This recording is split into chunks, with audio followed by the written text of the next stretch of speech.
Buenas tardes, bienvenidos a nuestro canal jurídico de GAT Asesores Legales. Esperamos que se encuentren bien y en el día de hoy vamos a estar revisando una sentencia de la Corte Suprema de Justicia en donde vamos a tratar un tema muy importante acerca de la pensión de referencia en el retiro programado. Previo a continuar, y si aún no te has suscrito, no olvides darle clic en la campanita para que sigas recibiendo semanalmente todas nuestras publicaciones. Y sin más interferencias, iniciamos de la siguiente manera. Hoy revisaremos entonces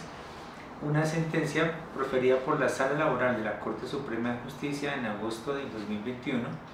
en donde se establecieron dos problemas jurídicos principales a saber. El primero tenía que ver con la posibilidad o no del cambio de la modalidad de retiro programado a renta vitalicia de una cónyuge sobreviviente. Y en segundo lugar, el reconocimiento y pago de los reajustes e incrementos de las mesadas pensionales hasta que se consolidara el cambio de la modalidad presencial. La parte demandante, para sustentar sus pretensiones, expuso los siguientes hechos relevantes. El primero, que el afiliado haya fallecido el 20 de junio de 2005. En segundo lugar, que la cónyuge sobreviviente reclamó el reconocimiento de la pensión de sobrevivientes el 31 de agosto de 2005. Tercero, que Colfondo le requirió para que eligiera la modalidad de pensión entre una renta vitalicia con una mesada inicial de 1.931.320 pesos o en su defecto un retiro programado con una mesada inicial de 2.079.883 pesos. El cuarto hecho, y aquí encontramos nuevamente una queja de los afiliados, y es que al momento en que Colfondos la cita para ofrecerle estas dos posibilidades, no le informó, no le asesoró, no le explicó en forma clara que en el retiro programado la mesada pensional podía ser inferior dependiendo del rendimiento que se tuviera en la cuenta de ahorro individual y que esto la pudo llevar al error en la selección de la modalidad. El quinto hecho relevante que invocó la parte demandante resultó ser que Colfondos finalmente sí le reconoció la pensión de sobrevivientes bajo la modalidad de retiro programado a partir del 20 de junio del 2005 en 13 mesadas anuales. El sexto hecho que invocó la parte demandante y en donde realmente nace el problema jurídico se presentó cuando a partir de agosto del 2006, esto es 14 meses con posterioridad al reconocimiento de la pensión de sobrevivientes, esta prestación se empezó a recibir en forma decreciente, inicialmente en 218.157 pesos hasta llegar a enero del 2013 a una mesada inferior en 955.708 pesos. Como séptimo hecho, se afirmó que para la fecha del deceso del afiliado aún no se habían redimido los bonos pensionales, que junto con los aportes que se encontraban activos en la cuenta de ahorro individual del causante, se ascendía a 413 millones de pesos. Y finalmente, como hecho octavo, que previo a la radicación de la demanda se había intentado vía administrativa la resolución de estas dos problemáticas y Colfondos las había denegado. La demanda se surtió ante el Juzgado Laboral del Circuito de Medellín y luego de agotarse todas las etapas procesales, el 19 de junio de 2014 se profirió la sentencia correspondiente. En aquel momento, el juez de primera instancia aseguró que si bien es cierto, en la modalidad de retiro programado el monto de la pensión está sujeto a los rendimientos de capital y a otros factores de riesgos, conforme lo establece el artículo 81 de la Ley 100 de 1993, lo cierto es que de conformidad con lo previsto por el artículo 48 de la Constitución Política, modificado por el Acto Legislativo 1 de 2005, se consagró que el derecho al reajuste periódico de las mesadas, a fin de mantener su poder adquisitivo y constante, es obligatorio,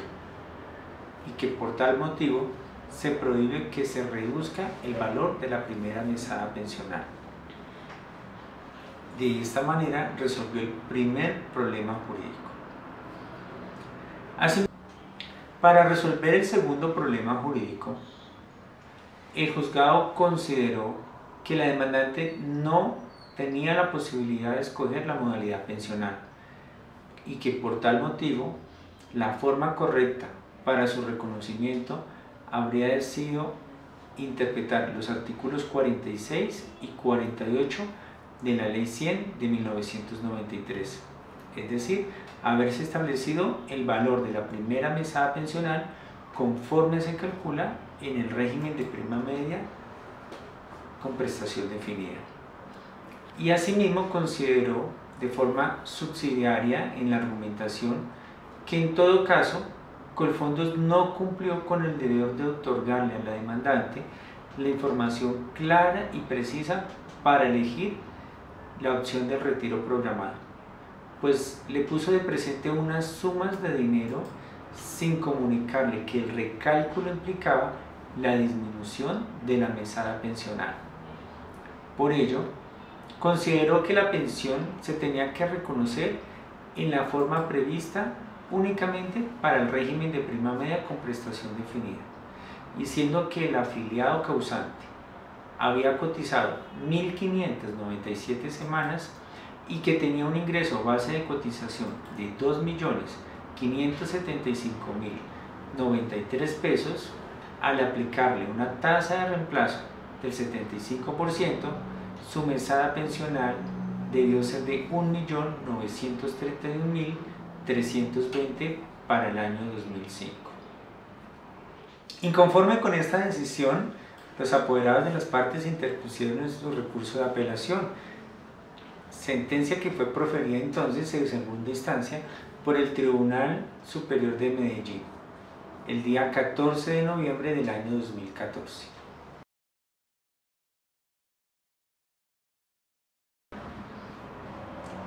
El Tribunal Superior de Medellín, para resolver la segunda instancia, modificó la decisión del juzgado para declarar que a la cónyuge sobreviviente sí le asistía el derecho a cambiarse la modalidad pensional.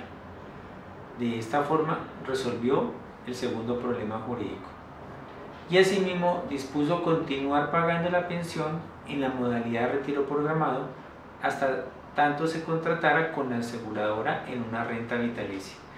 De esta forma resolvió el segundo problema jurídico. Por lo tanto, consideró el tribunal que la cónyuge sobreviviente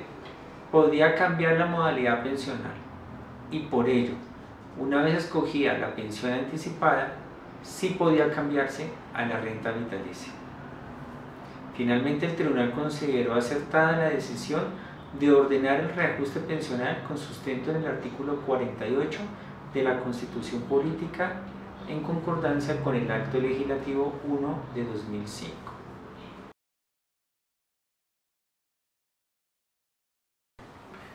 Contra la sentencia del Tribunal Superior de Medellín,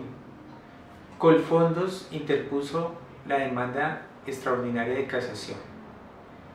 y le solicitó a la Corte Suprema de Justicia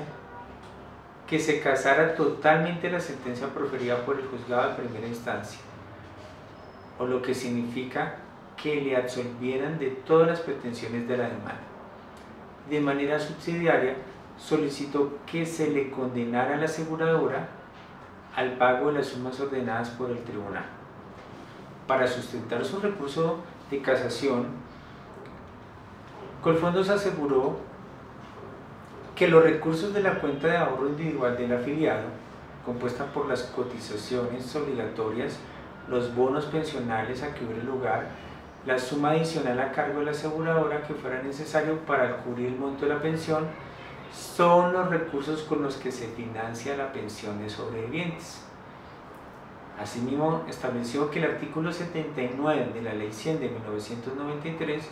consagró las modalidades pensionales y que entre ellas se encuentra el retiro programado, escogida en esta oportunidad por la demandante de manera libre y voluntaria. Y finalmente, sostuvo Colfondos que la pensionada no cumplió con la obligación de informarse debidamente acerca de la modalidad pensional que había escogido, esto es, del retiro programado. A partir del recurso extraordinario de casación, la Corte determinó para resolver dos puntos. El primero, si la administradora de fondo de pensiones debía garantizar el poder adquisitivo de una pensión de sobrevivientes a través del reajuste al índice de precios al consumidor certificado por el DANE. Y en segundo lugar, si la pensionada por sobrevivientes podía pasarse de la modalidad de retiro programado a la modalidad de renta vitalicia en el valor ajustado para el año 2005, según las reglas de prima media con prestación definida y actualizado por el IPC, y no en un salario mínimo legal mensual vigente, por cuanto, según Colfondos, la reducción de la mesada pensional le era atribuible a la culpa de la pensionada. Para resolver los dos anteriores puntos, inició entonces la Corte Suprema de Justicia por determinar las diferencias entre los regímenes pensionales a partir de la Ley 100 de 1993. Allí entonces nuevamente se reitera que el régimen de prima media con prestación definida, con el esquema de reparto de corte solidario, en el cual los aportes de los afiliados constituyen un fondo común de naturaleza pública que se distribuye entre sus beneficiarios para cubrir las cargas del sistema. Que por su parte, el ahorro individual con solidaridad, el cual está ideado bajo un esquema de capitalización individual en el que los aportes se incorporan a las cuentas de ahorro personalizadas que conforman a su vez patrimonios autónomos de propiedad de cada afiliado. Así lo establece el artículo 90 de la Ley 100 de 1993. ¿Y qué es esto lo que le permite a las personas crear una reserva propia destinada para financiar las prestaciones correspondientes? Así, estableció la Corte que los objetivos y valores de cada uno de los regímenes pensionales son transversales y por tanto deben tener un fin común, que es la garantía y cobertura progresiva de todas las contingencias que afectan la salud y las condiciones económicas y financieras de los habitantes del territorio nacional, sin discriminación alguna. El segundo punto que estudió la Corte tuvo que ver con el financiamiento y monto de la pensión de sobrevivientes en el régimen de ahorro individual. Y allí consideró que, de acuerdo con los artículos 68, 70 y 77 de la Ley 100 de 1993, todas las pensiones de este modelo se financian en principio con los recursos de la cuenta de ahorro individual y el valor de los bonos pensionales cuando efectivamente hubiera lugar a ellos. Y agregó que el legislador dispuso unas coberturas automáticas para respaldar el pago de las pensiones de sobrevivientes y de invalidez a través de la contratación de los seguros previsionales que respaldarán un capital suficiente para financiar las pensiones.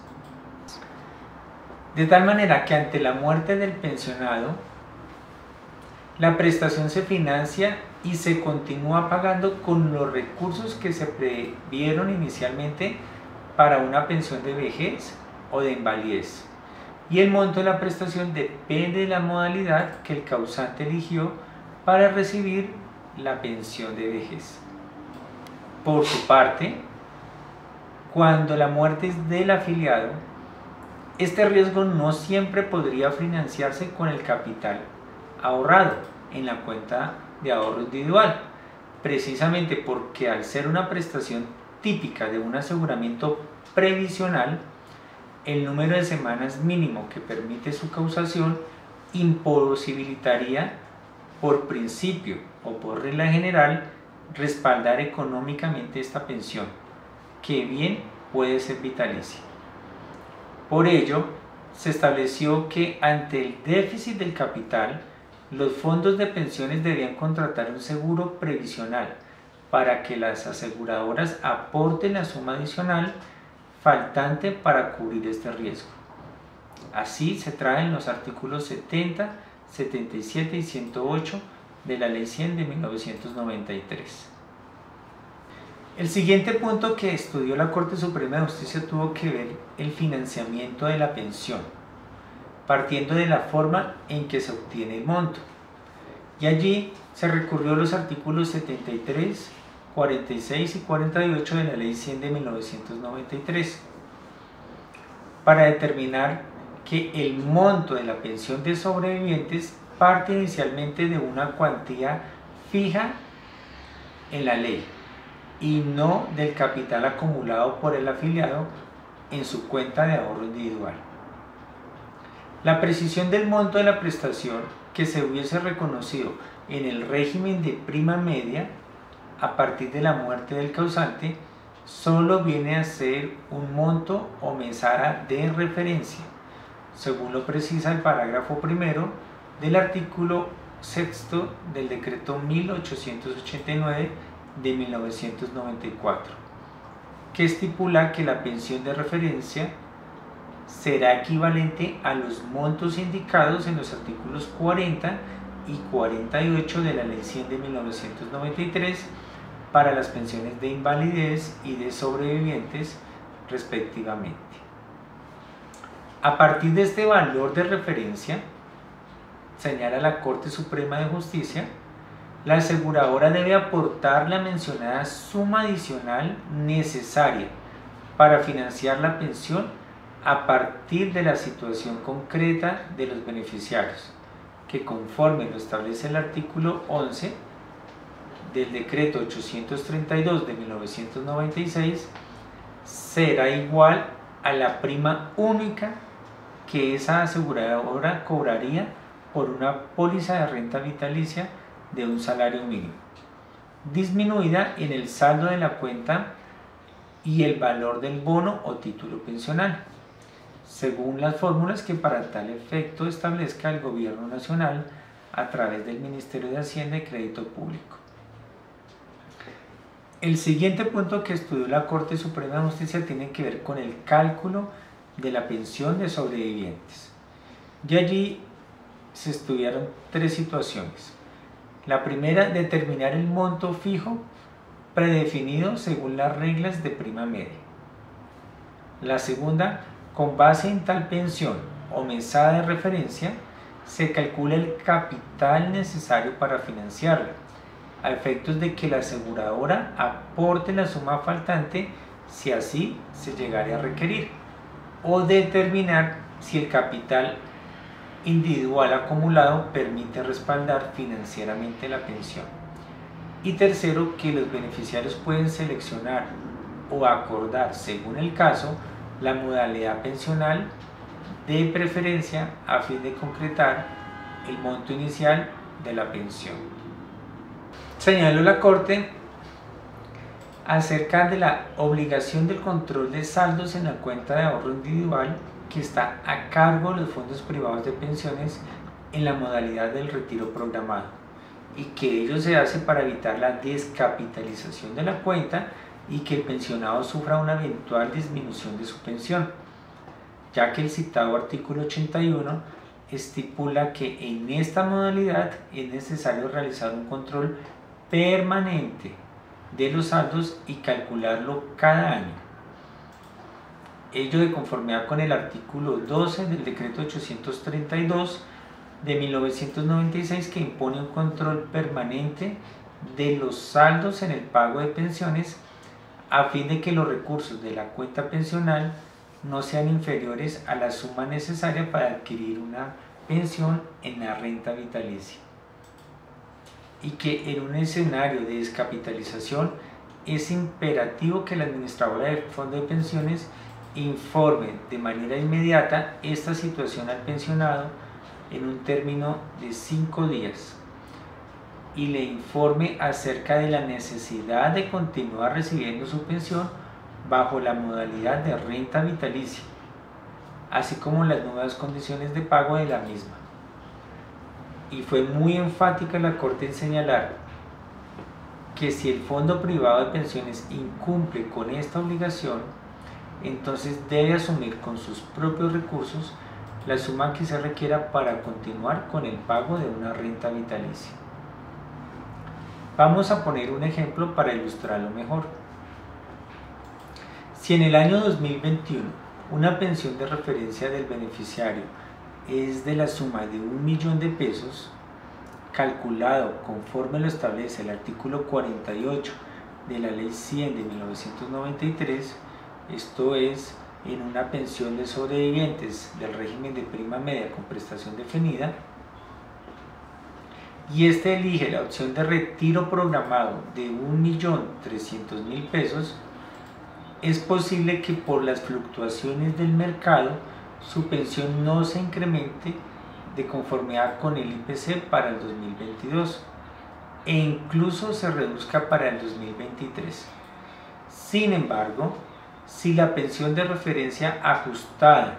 al IPC del 2023 sigue siendo inferior al valor del monto pensional para ese 2023, no se habría dado la transgresión jurídica. Ahora, en una hipótesis de descapitalización, el fondo ya ha debido advertir el riesgo de financiar mínimamente la pensión de referencia, caso en el cual deberá adelantar el trámite para suscribir una póliza de renta vitalicia que la garantice, so pena de asumir las consecuencias económicas que pueda traer la descapitalización de la cuenta y cubrir la suma que se requiera cuando el capital acumulado no alcance para adquirir una pensión de renta vitalicia. En conclusión, la Sala fijó los siguientes puntos: que el retiro programado es una modalidad pensional en la que el pensionado acepta un programa de pagos periódicos, que si bien están proyectados para garantizar el incremento anual del IPC, pueden variar anualmente de acuerdo al comportamiento de la economía. Sin embargo, que el fondo de pensiones siempre debe garantizar el pago del valor de la pensión de referencia, ajustada anualmente al IPC en los términos del artículo 14 de la Ley 100 de 1993. En segundo lugar, que para ello es fundamental el control permanente y periódico de los saldos de la cuenta pensional, a fin de garantizar la correspondencia entre los saldos existentes y la pensión devengada, o lo que es igual, la capacidad financiera del capital para responder por el pago de la pensión programada. En tercer lugar, aseguró la Corte que la administradora de fondos de pensiones debe advertir que el capital de la cuenta, en caso de no poder continuar financiando la mesada de referencia ajustada al índice de precios al consumidor, tiene la obligación de informar al pensionado por lo menos 5 días de anterioridad a la adquisición de la póliza de una renta vitalicia sobre la necesidad de continuar su pago bajo esta modalidad, en los términos que haya autorizado o que autorice el pensionado, y que debe garantizar un valor no inferior al 100% de una pensión de referencia ajustada al IPC al momento en que se realice el cambio a la renta vitalicia. Y finalmente, que si la AFP no toma las medidas necesarias para evitar la descapitalización de la cuenta pensional y al cotizar con la aseguradora se advierte que el saldo final de la cuenta es inferior a la suma necesaria para adquirir la póliza de renta vitalicia, la suma que haga falta debe ser soportada y pagada por el Fondo Privado de Pensiones, sin perjuicio de las sanciones administrativas a que haya lugar por el incumplimiento de su deber legal. Muchas gracias por acompañarnos en el día de hoy. Hemos estado revisando el concepto importante de una pensión de referencia en la modalidad de retiro programado. Cualquier duda o comentario que tengas, hazlo saber en los comentarios, y si no te has suscrito a nuestro canal, no lo olvides para que cada semana estés recibiendo nuestras nuevas publicaciones.